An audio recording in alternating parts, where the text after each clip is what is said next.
Look who is here, looking stylish and styling and profiling. That's a toboggan on. The one and only Tommy Johnagin is here. He's headlining at the Funny Bone tonight and tomorrow. Well, I was going to say, explain, because you've been out and about already this morning. I did. We were, I think I ended homelessness or food hunger. I think I ended people. No one's hungry anymore. Oh, good. We did a live broadcast on a radio show in town, and they're doing a food drive, which is great, so go drop your food off. That was combat hunger, which should be called combat hunger. Combat hunger. Yeah.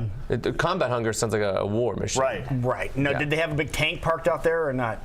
No. No, because in the past years they had a tank that was involved with this as well. Actually, physically blowing up hunger. But did it go very well for them? Yeah. I think they're out there for the whole day, and they look very well. Yep, down at Papa John's. Yeah, they're great. I love them. I dressed up. I wore gloves. I wore 2 shirts.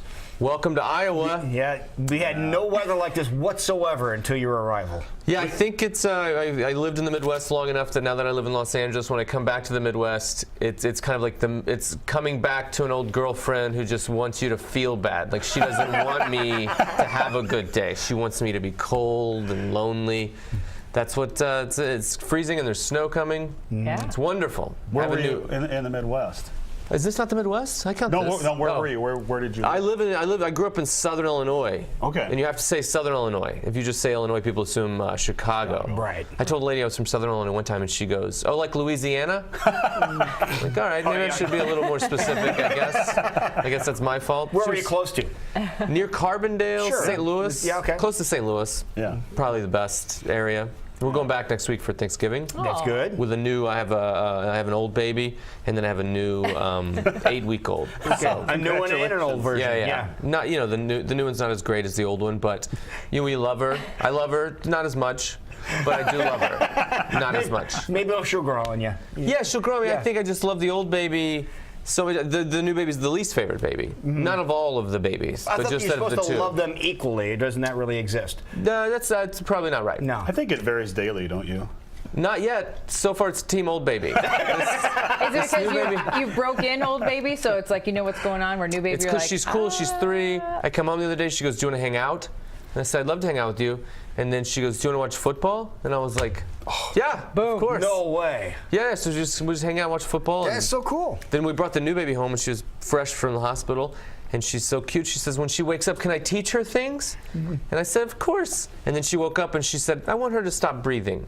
And then she put her hand over her mouth. So we don't really leave her alone with the baby. This is a really murderous type of baby. But Does that come from the mom or the dad? probably both sides. Probably Both both sides. It's weird like having to say that you love them the same, and then when we had another girl, so it's just like kind of a crappy version of what we already had.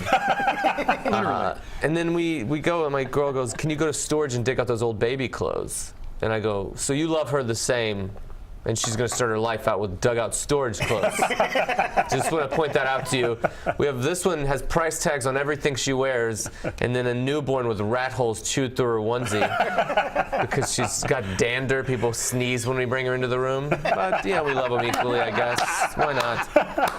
If you're going to lie to each other, That's who good. just tell the truth to. Yeah, that's true. No one tells you about the overwhelming fatigue for the first, I would say, year and a half until afterwards. And, before the baby, they're like, "Oh, it's going to be a wonderful experience," and then afterwards, like, "Oh, I forgot to tell you about the fact that you'll want to end your own life at times." You're exhausted. Yeah. We lucked out. You're not supposed to tell people, but we got one that sleeps 10 hours at night, just sleeps like a crazy baby, like a maniac. Wow. She sleeps like she knows I'm not completely attached to her yet. She's trying to build up your points. She's like, "I can't mess with this dude. This could go south real quick. He's got that tiny one in the other room that's trying to kill me every time."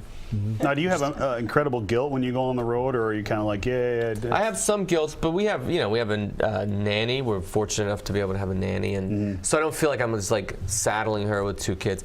And it's different. We have a great nanny, which is very difficult to find. We interviewed a bunch of them. One of them was 24 and smoking hot, if I may say so, in yoga pants. And the only reason I say that is I want to paint the full picture. of how dangerous that is. You could put yoga pants on a sack of potatoes, and I would think about leaving my family for it. They're Just, pretty it great. fixes everything. You'd be like, are those russets?